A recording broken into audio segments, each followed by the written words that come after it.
여러분 반갑습니다. 오늘부터 예배에 대한 주제를 가지고 예배가 무엇이며 우리가 하나님께 드리는 예배가 어떠해야 하는지 성경의 말씀에서 듣고자 합니다. 오늘 같이 보실 하나님의 말씀은 요한계시록 7장 9절에서 12절입니다.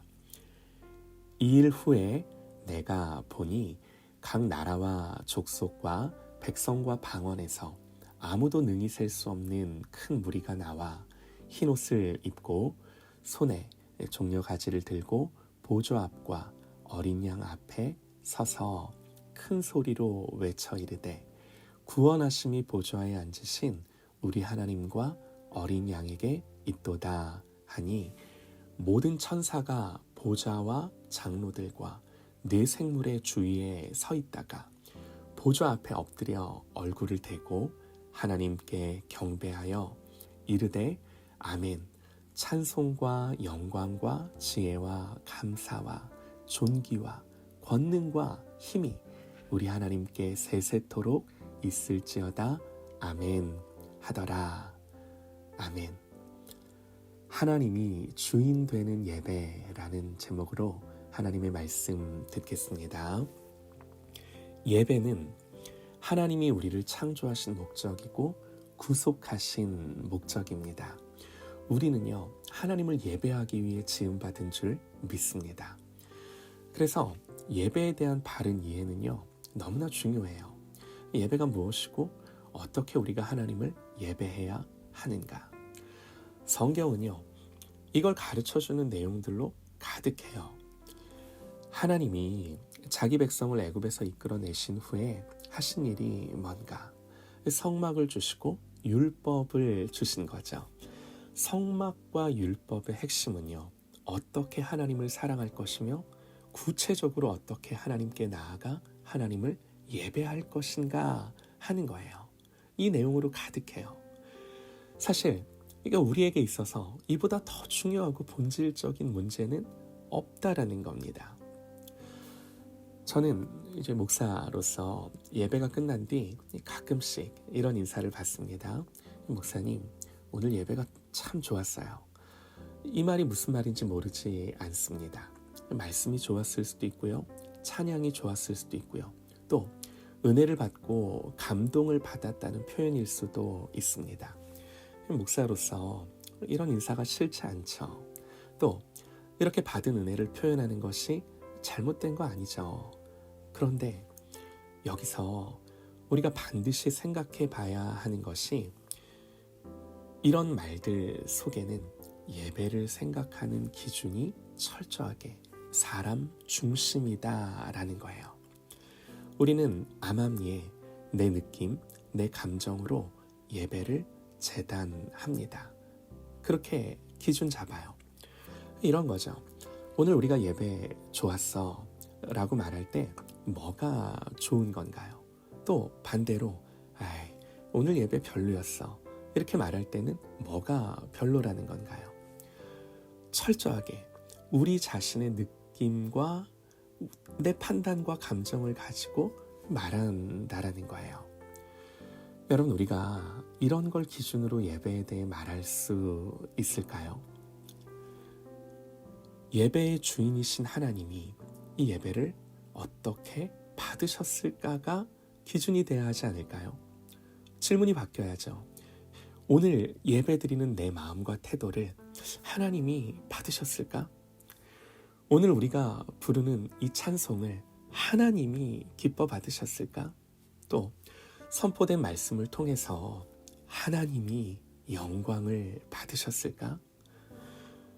이게 나에게 좋고 나쁘고가 아니라 하나님이 이걸 어떻게 받으셨을까 하는 것이 우리의 생각과 관점의 출발이 되어야 하지 않을까요?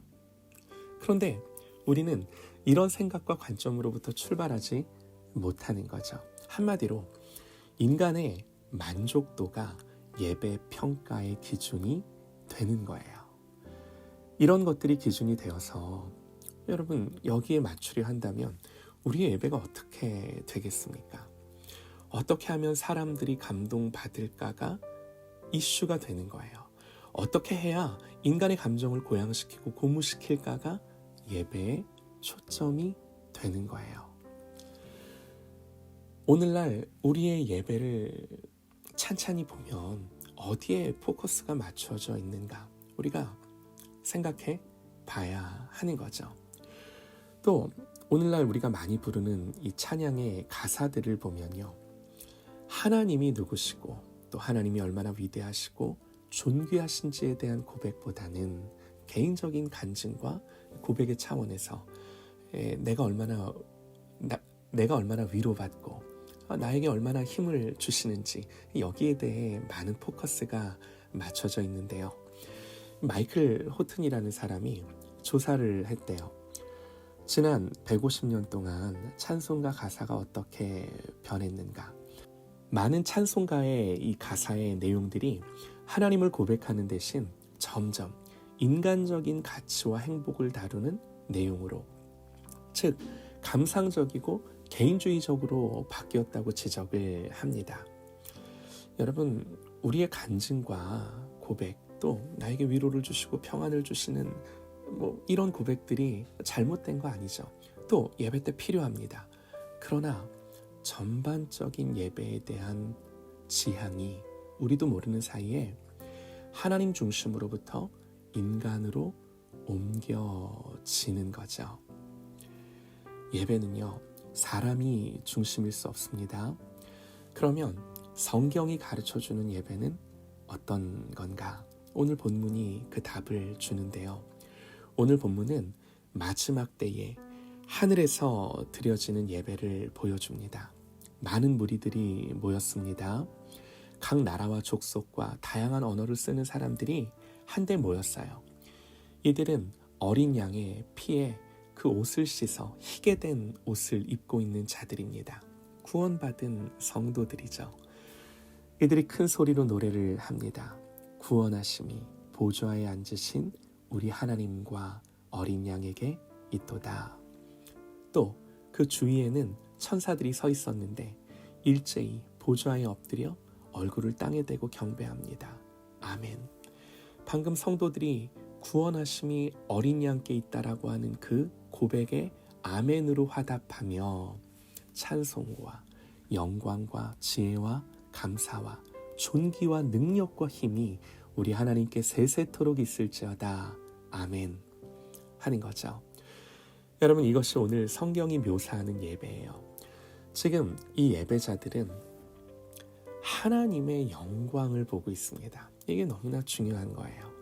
그래서 그 하나님의 영광에 압도된 사람들이에요. 그들은 서서 큰 소리로 열광하면서 하나님과 어린 양께 찬송을 드립니다. 그들은 성부 하나님의 이 구원하심, 택하심, 또 성자 하나님이 이 땅에 오셔서 십자가를 지신 그 모든 구속의 행위가 자신들의 구원을 이루었다는 것을 알고 이 구원의 영광과 충만함이 이들을 덮고 있는 거예요. 이걸 누리며 기뻐하며 즐거워하는 거죠. 그래서 오직 하나님이 모든 중심과 집중과 관심이 되는 예배, 그 하나님의 영광만이 나의 기쁨이고 즐거움이고 만족이 되는 예배, 하나님의 이 구원과 역사들이 내 안에 충만하여 이게 너무나 즐겁고 기쁜 예배. 그래서 구원하심이 보좌에 앉으신 하나님과 어린 양에게 있도다. 이 사실이 예배자들에게 가장 큰 기쁨과 영광인 거죠. 이게 핵심이에요. 이게 하나님을 예배하는 거예요. 여기에 압도되는 거예요. 오늘 말씀은 마지막 때 하늘의 예배를 보여주는데요. 이렇게 하나님이 성경에 이 예배를 기록하여 보여주시는 이유가 무엇이겠습니까? 지상에서의 모든 예배는 주님이 오시는 날까지 성경이 보여주는 이 예배를 향해 가는 예배여야 하는 거죠. 여러분, 오늘 우리의 예배는 이렇게 하늘의 식양대로 그 본을 따라 드려지고 있을까요? 다시 한번 성경이 우리에게 가르쳐주는 이 본을 따라 하나님이 중심이 되고 하나님만 모든 초점이 되는, 그야말로 하나님의 영광을 집중하며 그 영광을 바라보며 갈망하며 사모하며 온전히 그 하나님의 영광에 압도되기를 원하는 마음으로 하나님을 예배하는 그런 저와 여러분 되시기를 간절히 소망합니다.